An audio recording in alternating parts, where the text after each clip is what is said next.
Our mother, Pachamama, she's giving us an opportunity to experience life.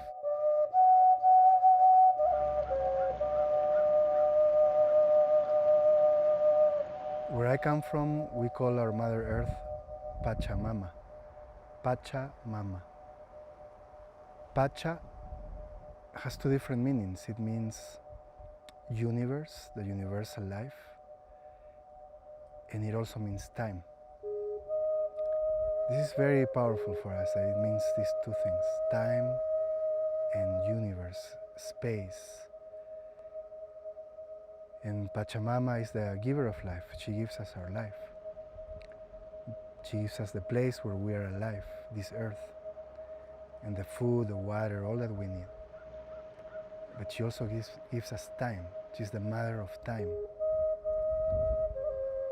And time is limited. It's a few years that we stay here on this planet.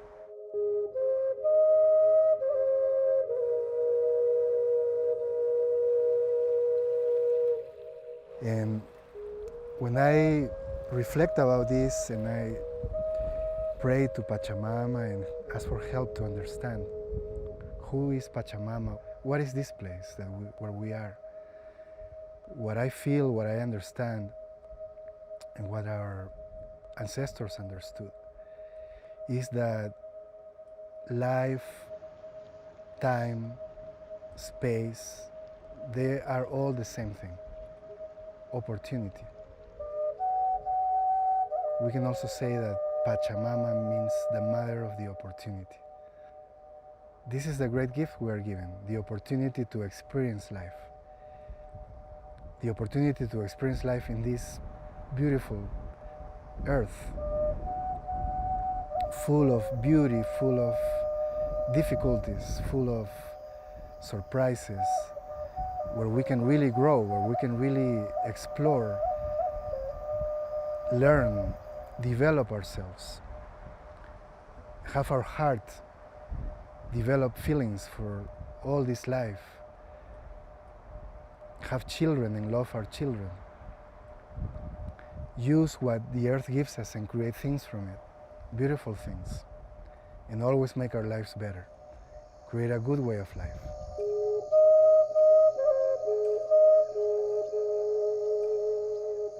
In order to take the opportunity, we need to develop awareness. Awareness is a powerful medicine. Everything that we do with awareness has a different quality than if we do it without awareness. We can be doing the most humble, simple task, and if we have awareness, it can become an amazing opportunity. To know ourselves, to develop ourselves, to discover something. And life is beautiful when we continuously exercise these talents, these gifts that we were born with. This is the opportunity. Life is better when we are not trapped, when we are not so concerned by having material things. And these material things are necessary. We do need them. And we do need to work in order to have them and provide them to our children. Still, that's not where it ends. That's not why we came here. The opportunity is much bigger than that. Each human being, every human being has the opportunity to grow, to discover, to see things that have never been seen before. When we take this opportunity, we expand ourselves. We go further. And we have more to offer to the earth, to our people, to those that we love. The meaning of Pachamama as mother of time has to do with this. We're given time, and time is limited. It is very important for each one of us to know what to do with our time, how to use this time, this limited time. One day the opportunity will be over, and we are gonna find ourselves asking ourselves or responding to ourselves, how did I take the opportunity. What did I do with my time? How far did I go?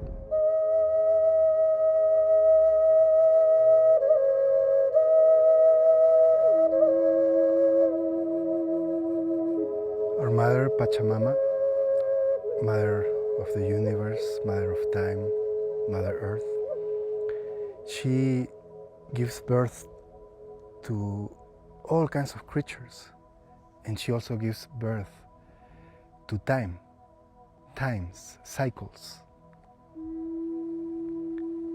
Indigenous people and all the people of the ancient civilizations were very dedicated to observing these cycles, when they start, when they end, by looking at the stars, by observing the changes that happen here on Earth, and how these changes affect humans.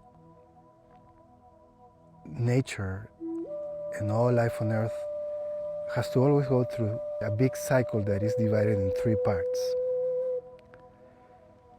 The first part of the cycle is creation, is the time when there's creation, the beginning of a time, the beginning of a humanity. Times when everything is possible because the force of creation is very strong. After everything is created, a longer time comes, the second part of the cycle. This is conservation. When all that has been created is good, and humans try to keep it good. Sometime along this time, this second part of the cycle, humans become conservative.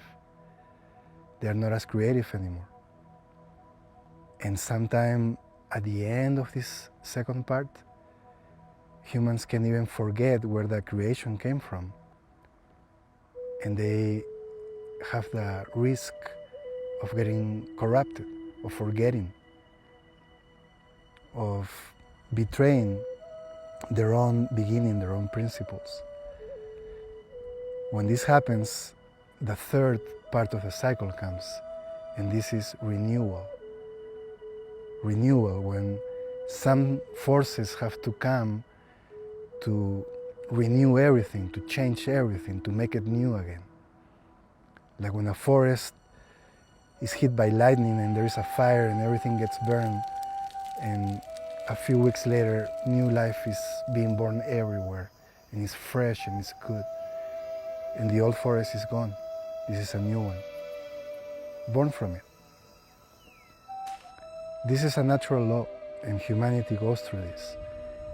And our ancestors were very precise at predicting when these times were going to begin and when they were going to end, so they could prepare themselves.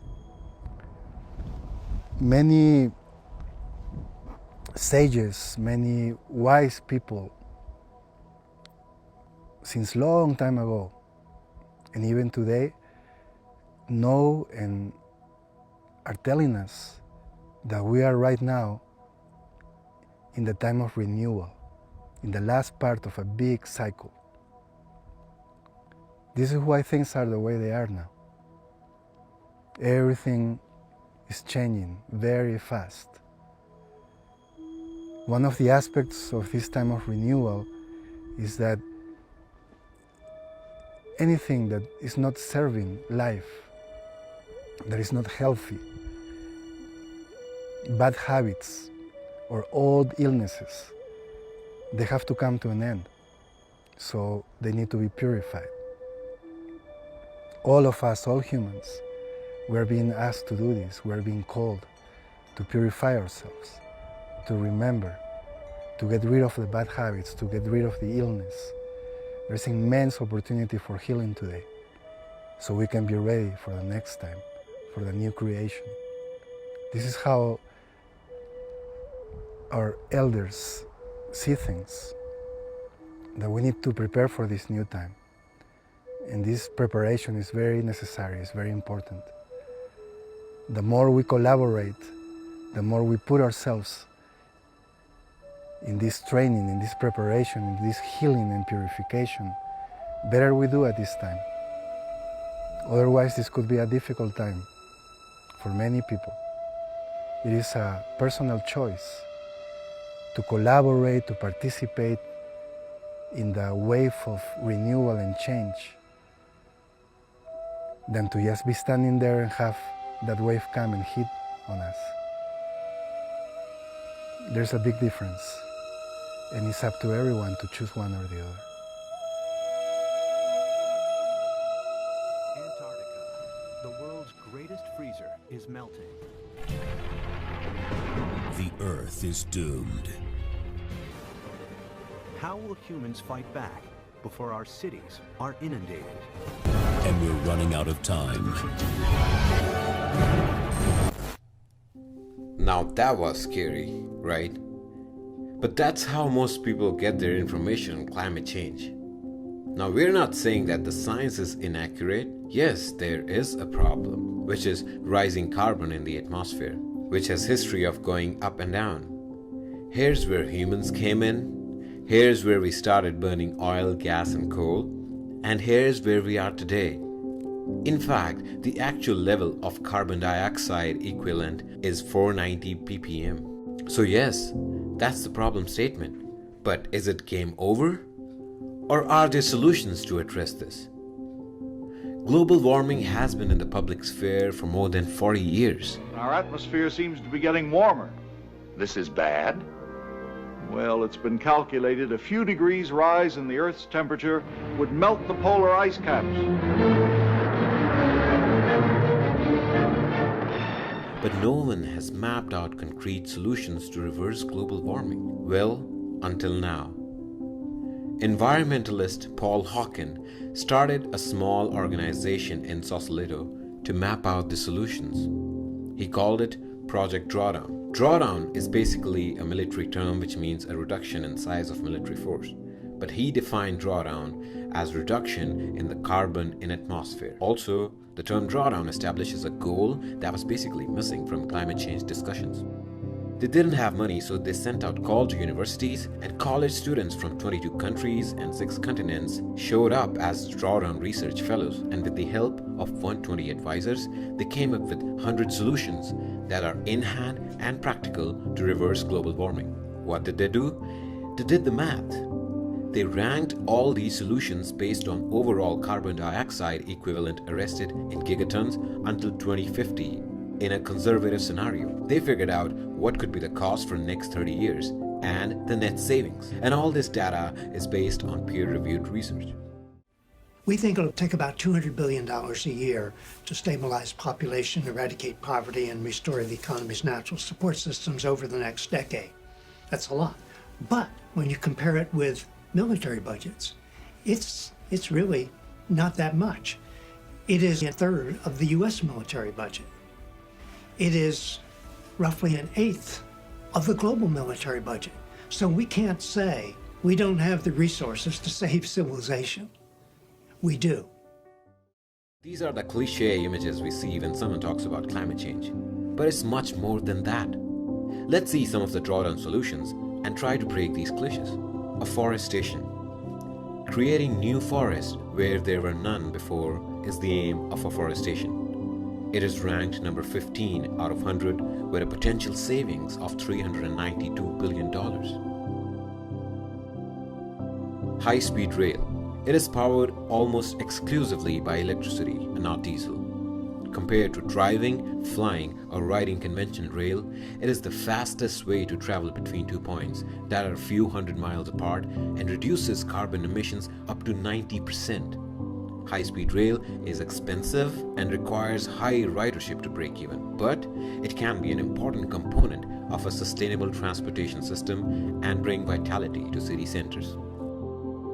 Nobody in the world knows better land management than indigenous communities.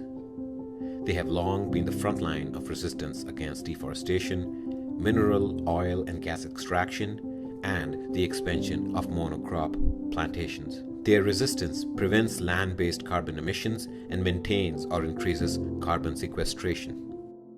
Rice is the staple food of 3 billion people. providing 1/5 of calories consumed worldwide. Its cultivation is responsible for at least 10% of agricultural greenhouse gas emissions and 9 to 19% of global methane emissions. New techniques can make rice production efficient, dependable, and sustainable, helping to meet growing demand for this staple food without causing global warming. Clean cook stoves is 21 on the list.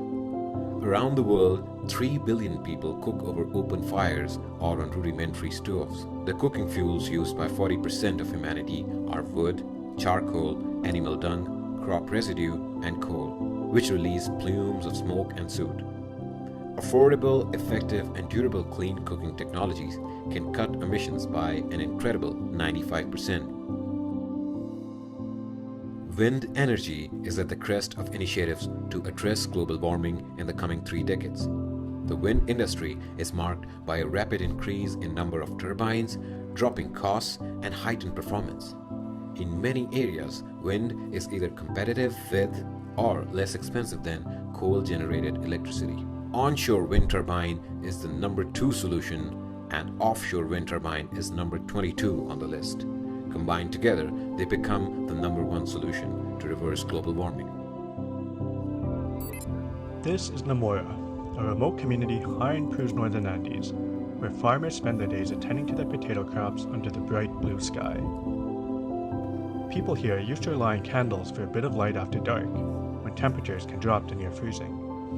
But a few months ago, solar panels were installed on their small adobe homes, providing enough electricity for a few light bulbs, a cell phone charger, a radio, and a television. The switch has brought big social and economic benefits. And just like that, rooftop solar is replacing kerosene and providing electricity to people in rural South America and parts of Africa. Rooftop solar will gain popularity as the cost of panels falls, driven by incentives to accelerate growth and economies of scale in manufacturing. Rooftop solar is number 10 on the list. Waste production multiplied tenfold over the last century and will likely double again by 2025.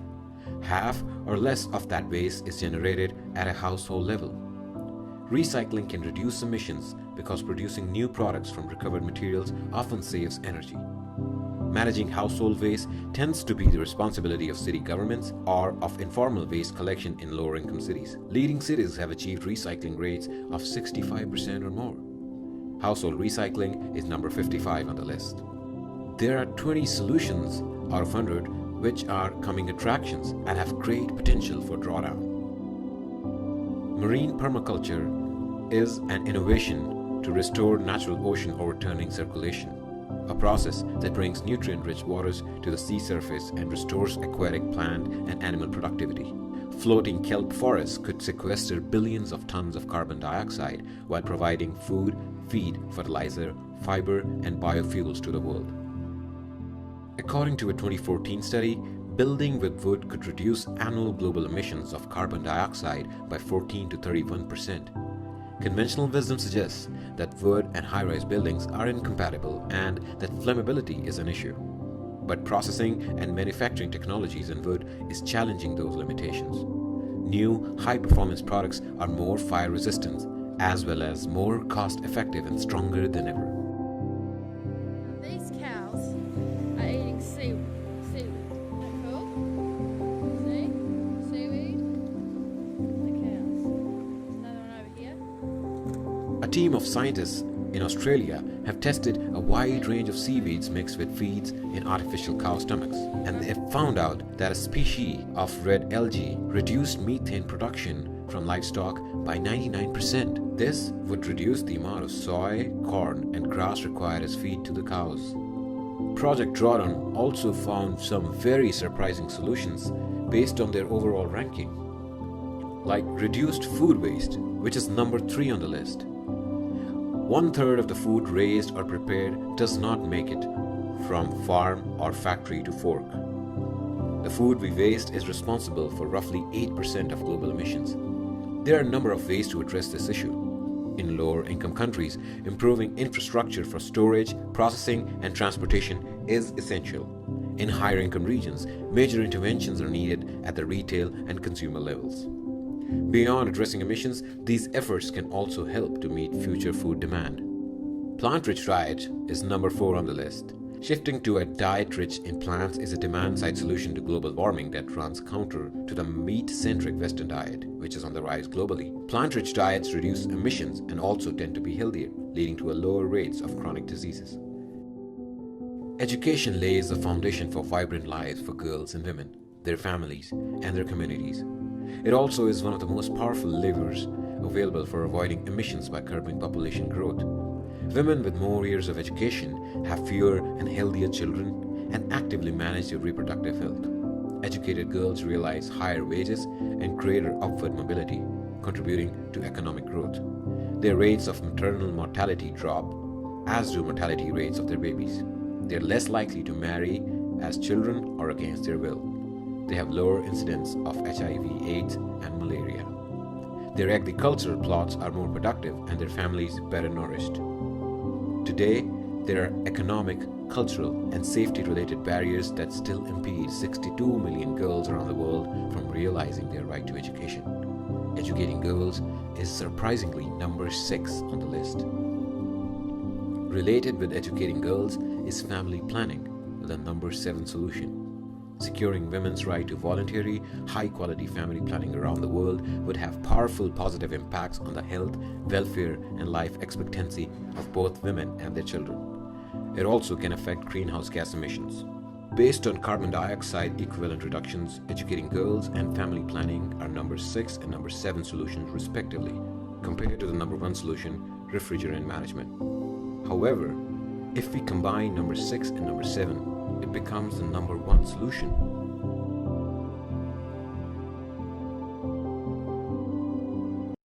So, to summarize, these are the top 20 solutions. Refrigerant management is number 1. Educating girls and family planning are number 6 and number 7. Electricity generation is 5 of top 20, and food is 8 of top 20 solutions. Which is the most important out of all these solutions? All of them. Every solution is important. So what's the call to action? Well, we're sure that there's at least one of these 100 solutions that you're most passionate about and aspire to make Drawdown happen. Yes, Drawdown is possible.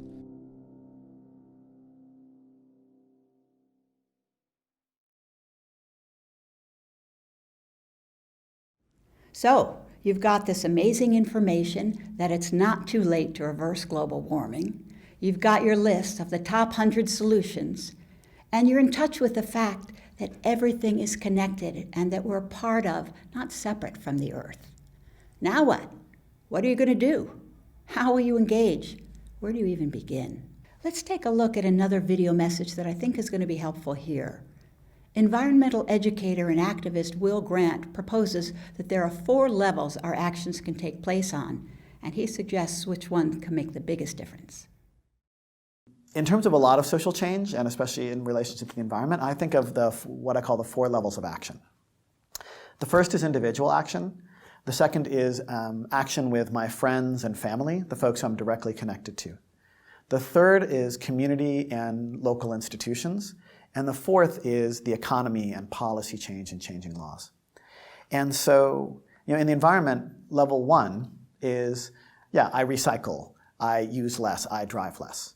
Level 2 is I get me and my family to do that. And maybe I put solar panels on my roof, and maybe I join a community-supported agriculture, a CSA. Level 3 is that's when I start to do things like change the way the schools that I'm connected to, right? The way that I change my workplace, that maybe I organize in my town, right, to start moving towards a community solar array, or that I start to, I go into the industries that I work in and I make changes. And the idea for level 3 for me is the place where it's at the level of institution and groups, but where I'm still known as a person, And so the example, and the other model that I give for level 3 is, if I can get in touch with a person who's in charge within about a week and get a meeting, that's what I would consider to be about level 3. Like with some work, I can get a brief meeting with the mayor of my town, right? And then level 4 is, like I say, policy. It's change the law. It's write your congressperson. It's boycott this product. And the environmental movement, I think in a lot of ways, has given the message that's been at level 1 and level 4, right? Change individual actions or sign this petition, lobby this person, right? And the thing is, I think our greatest impact is actually at level 2 and level 3, and especially level 3. And the reason that I say that is, if I change a local institution or something that I'm involved in, I'm not just impacting my life, I'm impacting the lives of hundreds or maybe thousands of people. I'm also changing an institution, and then other institutions can take a look at that and take the model for that change. So an example is, like say I get the local school to put solar panels on their roofs. I can actually get that done. That's a project that I can see through beginning to end in a year or two. And I can talk to all the people who are involved in it, and I can figure out the economics of that, like how much would it save and how much would it work and what would the cost be. I can organize and create a coalition to get it done, and I can do this part-time. I don't have to do this full-time. But the conversation that I get to generate at the school is a big piece of the change, right? That the conversation with the principals and with the students and with the PTA is as useful as the change itself. And we're getting into this idea of, oh, we could do something about this. And then when the solar panels go up, then that means all of the other schools in the neighborhood or in my city have to go, why don't we have solar panels? I mean, this school did it.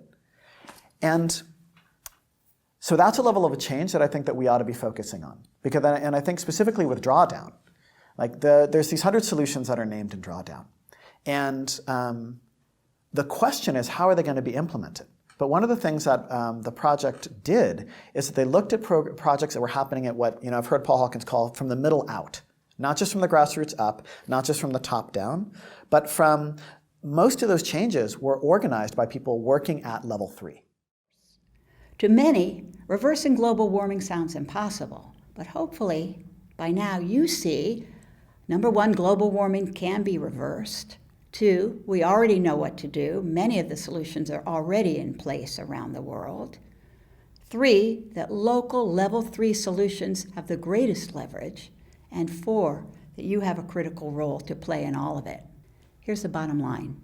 What's needed is to accelerate the implementation of the solutions and to change the conversation around global warming. You talk to people every day. You're already part of a conversation around the climate. We all are. Now you have the opportunity to help shift the conversation away from one of fear and confusion, which only leads to apathy and hopelessness, to one of understanding and possibility, and to support people into getting into action on the solutions. Ultimately, this might mean you present this course live to groups in your community. You've got the opportunity to step up, speak up, and become a leader in the movement to reverse global warming. And here's the beauty of it. Whether it's in your school or your workplace, your religious organization, or your local government, you aren't just reversing global warming, the most important endeavor humanity has ever engaged in. You're also discovering a new relationship to the earth, to other species and people. You could even say a new way of being human. Paul's one of the founders of Project Drawdown, and he's a friend and advisor to the Pachamama Alliance. The book that came out with the findings of the Project Drawdown research team is called Drawdown, the most comprehensive plan ever proposed to reverse global warming. It was published in April of 2017, and it was the #1 best-selling environmental book of the year. Here's Paul introducing the concept of Drawdown. If you Google the top 10 solutions to climate change, top 20, 30, 40, 50, you name a number, but the top ones, what you get are proverbs.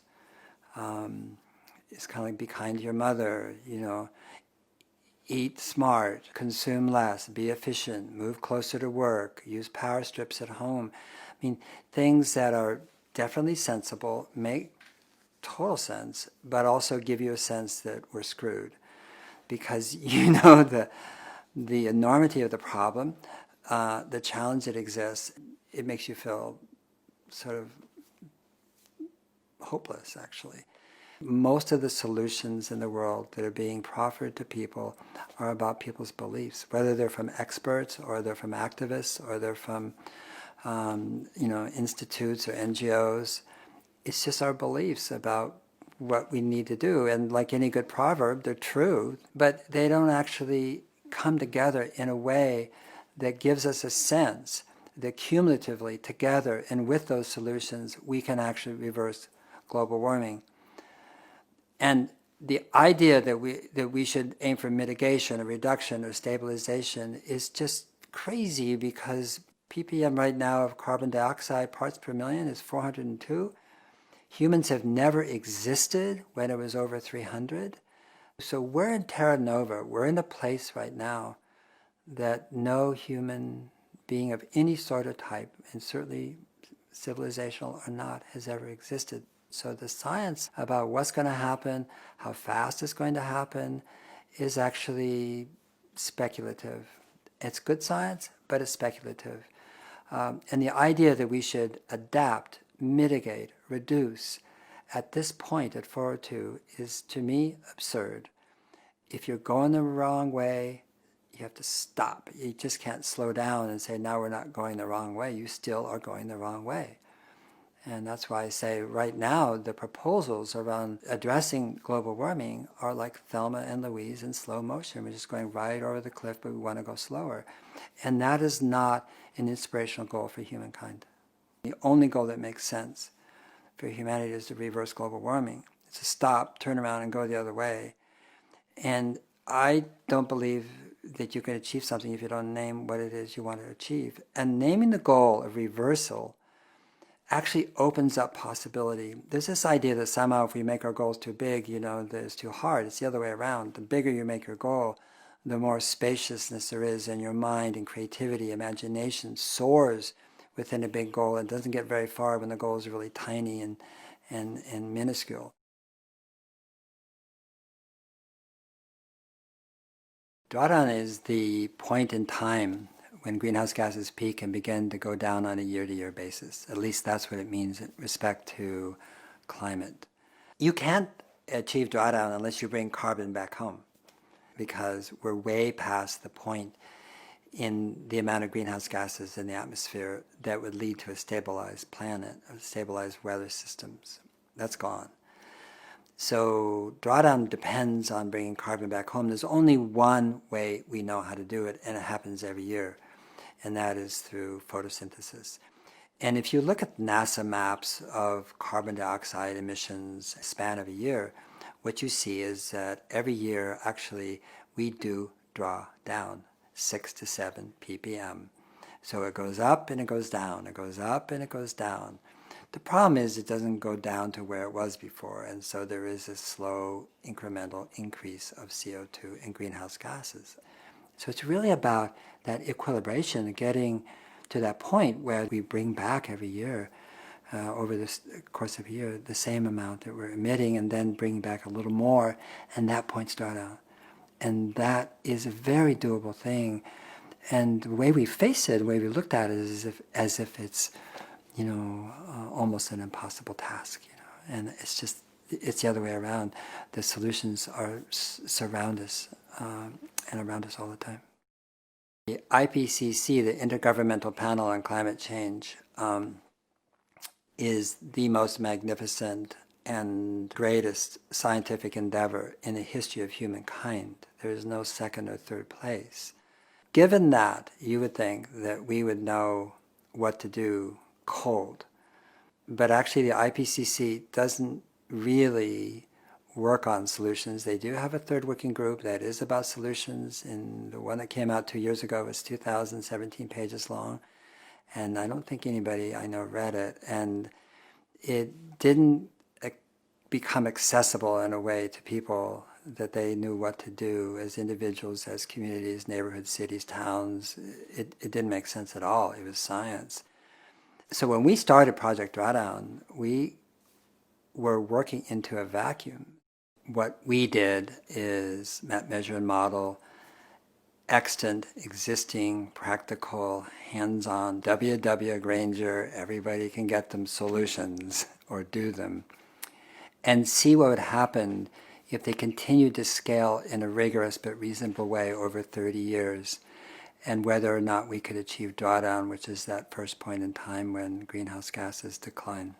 And we just began a process of mapping and measuring and modeling them. But first we had to cull them and collate them and look at them all. We looked at hundreds of solutions and started to, in a sense, measure their impact. Either they have an impact in terms of reducing the amount of carbon, CO2, or greenhouse gases that are going up, or they actually bring carbon dioxide back home. They sequester carbon. And we obviously were interested in both. And in that process, we only used peer-reviewed literature to measure the carbon impact. We didn't use anecdotes or stories or narratives. And on the economic side, the same thing. We modeled both the impact and the cost and the savings. It's a very complex model because every solution impacts every other solution in some way. It's one system, it's one Earth. And when the solutions came out, we were shocked. With the top solutions, we were like, no, you're kidding. And we didn't even see it coming, actually. You would imagine, or at least I think most people imagine, that the top solutions would be solar and wind and electric vehicles, don't cut trees and stop eating beef, and there's some truth to that, but not as much as you think. The top solution is actually refrigerant management, which is so prosaic, but the hydrofluorocarbons used in air conditioners and refrigerators are thousands of times more powerful in their greenhouse warming potential as our CO2 gases. And so a small release of those has a much, much bigger impact. And the second one was onshore wind, which I think not unexpected or not surprising. The third one, biggest solution, is reduce food waste. And that surprised us. And when you think about it, we use 10 calories for every calorie we eat. We have an extraordinary agricultural system in terms of how much energy it uses and wastes. It's not just the production of the food, it's the cold chains, it's the trucking, it's the stores, it's the grab-and-go cases, it's like driving to the store, it's going back home, it's the packaging, it's the plastic. Our food system is very energy intensive. And then that food goes into landfills, and that landfills are anaerobic and they produce methane gas, which is 25 times more powerful than CO2 in terms of its greenhouse warming potential. So food is critical. And then right next to that, at number 4, is actually plant-rich diet. It's not vegan or vegetarian. You may, that's fine. But it's a reduced meat diet for sure, to the level where actually it's healthy. And then number 5 is protecting, restoring tropical forests. Number 6 is educating girls. It's the girl effect. It's been talked about much. And if she goes beyond 10th grade, she becomes a woman more on her terms. She's educated. Her choices, her reproductive choices change. They earn more money and put the resources into fewer children. So they're now on a cycle of well-being, so to speak. And the number 7 solution is family planning. Those two combined, if you put them together, are the number 1 solution to global warming, which is empowering girls and women. And all I can say to that is, who knew? It's not a solar panel, it's a woman. And when you really let that go in, you think about it and say, well, yeah, I mean, it can't be a thing. They have this idea that somehow this inanimate object is going to save our behinds, and no, it's not. We need that inanimate object. It's beautiful, but we're going to save ourselves. And it's not surprising when you look at it that girls and women came out number 1 when you think about it. If you're a game changer, what you will want to look at is all 100 solutions. And one of the mistakes we make is by looking for constantly the top solutions and focusing on the top solutions. If you look at Drawdown, we have 80 solutions we measured and modeled, and 20 more which are so new you can't model them. But so let's just stick to the 80 for a minute. Those 80, some of them in the 60s and 70s, have a relatively small impact compared to the top 7 or top 10 solutions. But you cannot achieve Drawdown, you cannot achieve reversal of global warming unless you do them all. So there is no small solution. That's the point. We need all of it. and we need to honor all of each other. And so when somebody looks at that list, it's what resonates with them. Everybody could probably resonate with food waste, just unconsciousness about purchasing, consumption. Okay, so where do they make sense to you? Where do they make sense to your community? Where do they make sense to your village or to your town or to your company or to your city or to your state or your province or your farm or your grassland or your cows? It depends on who you are and where you are, your culture. And in that way, you know what it is going to be where you can actually make a difference and accelerate the uptake of a given practice or technique or technology, rather than saying, therefore, you should do this. I don't have no idea what anybody should do. I know that people know what they should do when they read and understand something that makes sense to them. To me, it's a question of whether it's game over or game on. This is a game on moment as opposed to a game over moment. And what we are doing, smaller we, is reflecting back to humanity its collective wisdom. And what we're saying is, actually, we are on the case. If we're going to solve this civilizational crisis, we have to hold hands and collaborate. And to do so, we have to actually listen to those people who deny, people who don't believe, quote, quote, to people who think the science says something else. And that is how we create a change, not by dividing, not by polarizing, not by polemics, not by anything that it says that others are other. In other words, that you're other, you're not as good, as well, as important, as meaningful, as contributing as these people over here. Is global warming happening to us or for us? Because if it's happening to you, you're the victim, you're the object, you got born at the wrong time, short end of the stick, not fair, you want to sue Exxon, you want to make somebody wrong, you want to demonize, you want to blame somebody else for how you feel and what's happening. It's not a great place to live or be or think or create. And if it happens for you, if global warming happenings for us, what does that mean? First of all, it means that it's beautiful feedback. And I can't think of anything that would give more meaning to a person's life, than global warming. We are constantly being bombarded by problems that we face, and sometimes we can get completely overwhelmed. The story of the hummingbird is about this huge forest being consumed by a fire. All the animals in the forest come out, and they are transfixed as they watch the forest burning, and they feel very overwhelmed, very powerless, except this little hummingbird. It says, I'm going to do something about the fire. So it flies to the nearest stream, takes a drop of water, and it puts it on the fire and goes up and down, up and down, up and down, as fast as it can. In the meantime, all the other animals, much bigger animals, like the elephant with a big trunk, could bring much more water. They are standing there helpless, and they are saying to the hummingbird, what do you think you can do? You're too little. This fire is too big. Your wings are too little. And you're big, so small, you can only bring a small drop of water at a time. But as they continue to discourage it, it turns to them without wasting any time and tells them, I am doing the best I can.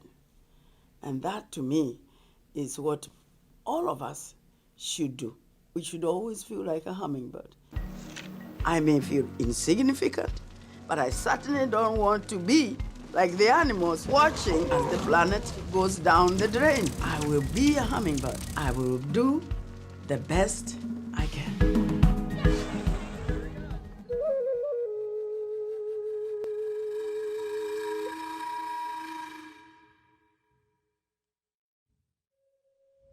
Speaking about what is happening on Earth right now, many of the conditions of life that we used to take for granted now are really out of balance. And hopefully we still have time to get it back into balance. so life may continue. I travel around the world and meet people and talk to people from all different cultures, and everywhere people ask, what can we do? The question, what can we do, is the second question. The first question is, what can we be?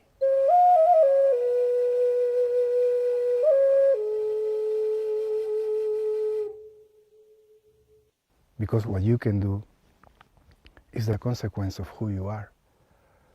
Once you know what you can be, you know what you can do.